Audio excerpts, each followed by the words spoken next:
Tim nasional Indonesia saat ini semakin diperkuat oleh kehadiran pemain-pemain keturunan yang berkualitas.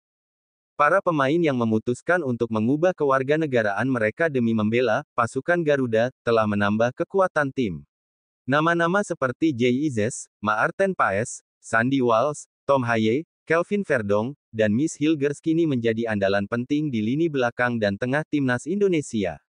Kehadiran mereka tidak hanya menambah kedalaman skuad, tetapi juga membawa pengalaman bermain di liga-liga Eropa yang tentunya sangat berharga bagi perkembangan tim. Meski pemain keturunan mulai mendominasi skuad, pemain-pemain lokal tetap menjadi pilar penting pilihan pelatih Shin Tae-yong. Nama-nama seperti Marcelino Ferdinand, Witan Sulaiman, Rizky Ridho, Egy Maulana Fikri, dan Asnawi Mangkualam masih menjadi andalan tim. Mereka mampu bersaing dan menunjukkan kualitas mereka di lapangan, meskipun di tengah ketatnya persaingan dengan para pemain keturunan. Namun, perhatian tidak hanya tertuju pada performa di lapangan.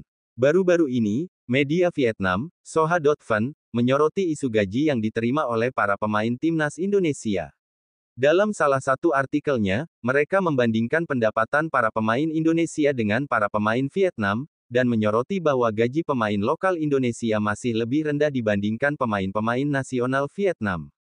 Soha.van mengambil contoh bek andalan Indonesia, Rizky Ridho, yang dianggap menerima gaji lebih rendah dibandingkan bek tengah Vietnam, Bui Hoang Viet An.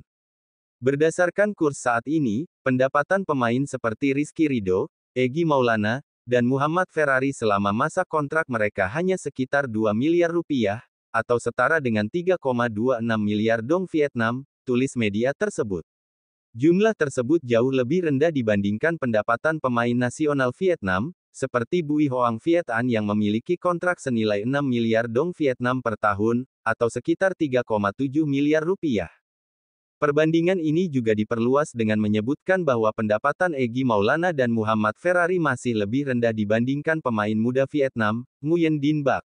Menurut Soha.vn, meskipun para pemain timnas Indonesia seperti Rizky Ridho dan Ferrari memiliki kualitas yang baik, mereka masih belum mampu meraih pendapatan yang setara dengan pemain Vietnam.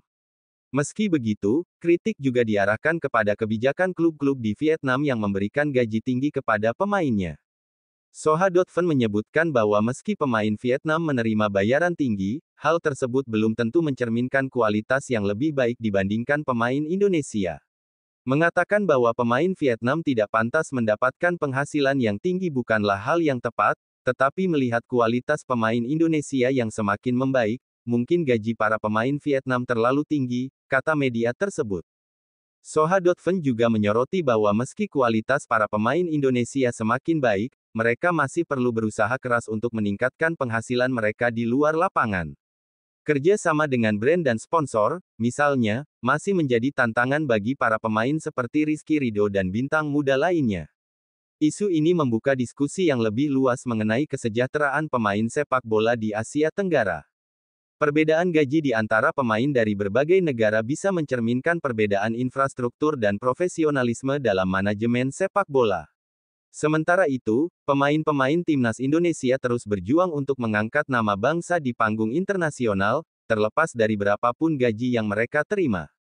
Mereka bertekad membuktikan bahwa dengan kerja keras dan tekad kuat, Garuda akan terbang semakin tinggi dan menjadi kekuatan yang diperhitungkan di Asia.